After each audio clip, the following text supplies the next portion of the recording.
I guess two things to start. First, give credit to Coach Campy and his staff and his players. They obviously had a game plan to slow the game down and executed it very, very well. And, got a hard win on the road. And, you know, disappointing night certainly for our guys. The second thing I'll say is really two things I want to make sure that are, clear. Our fans were absolutely phenomenal. I've been here since my 6th year. One as an assistant, four as a head coach, and I don't think it's been close that we've had this type of environment, this type of energy in this building for a November non-conference game. It wasn't a power team, and we haven't played those this time of year here. So our fans were phenomenal. At the same time, I want to apologize to them because that's not what they paid to come see. That's not the type of performance that our fans deserve, and it starts with me as the head coach.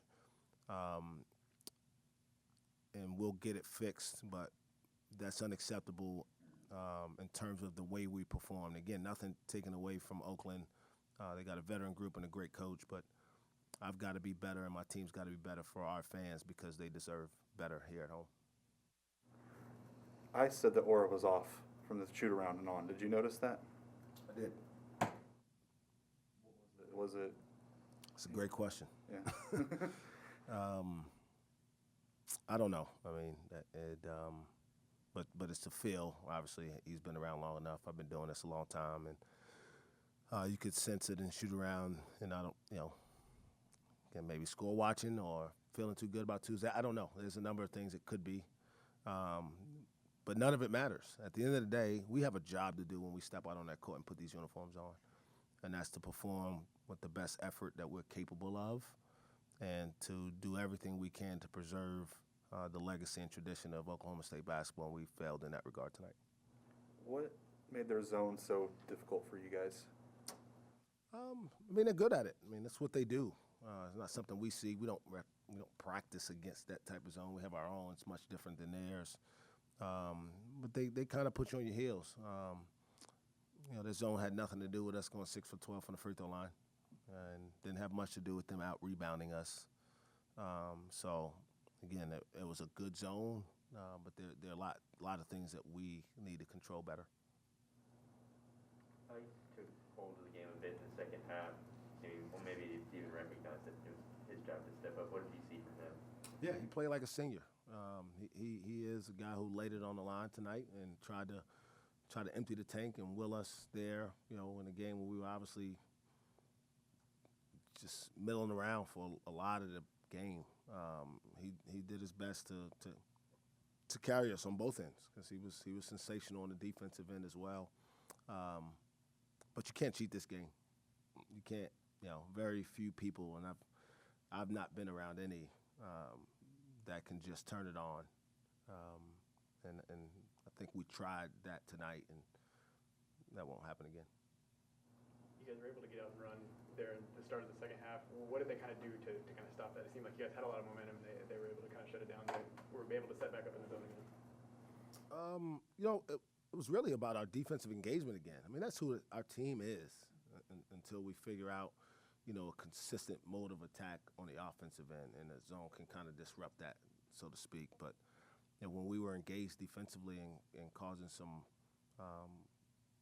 frustration or lack of ball movement for them, we were able to get out, and that's where we're really good. But again, we didn't do it enough. You got to do it for 40 minutes. You got to be able to impose your will when necessary or when you're capable of every possession. And so you get up, I don't know what the largest lead we had was, 8?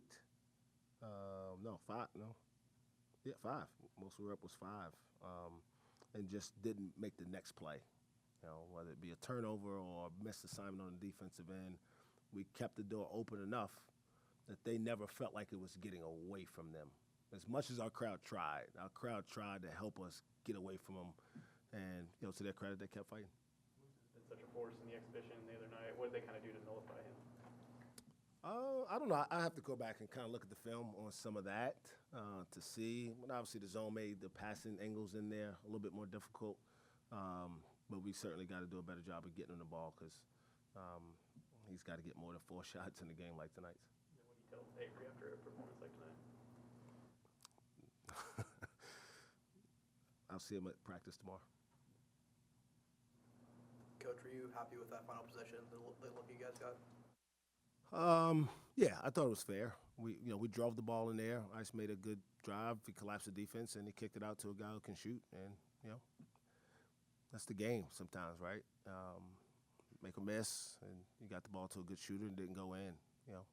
Again, I want to be clear, nothing against Coach Campy. He's a tremendous coach. He's been around almost as long as I've been alive coaching there.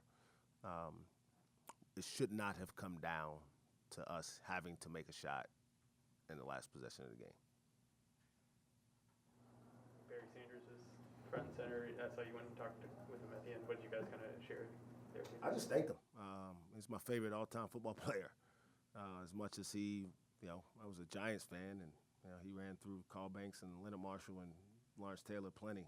But I admired that guy a lot, and I'm obviously thankful that I'm coaching at his alma mater, and happy that he's going into the Ring of Honor tomorrow and going to be honored the way he should be. Do you have any response to the NCAA's response from yesterday? Not really. I mean, again, not into getting a tit for tat. I do want to make one thing clear. At no point did I ever threaten anyone nor encourage anybody to be threatened, nor did I out anybody. I read a statement from a publicly available document. And my focus is on, A, coaching better, making our team better, and those 17 kids in that locker room whose names are also publicly available. I can read those again, but I'm sure you guys all know. Anything else for Coach? Thank you, guys. Thanks, guys. Thanks, Mike.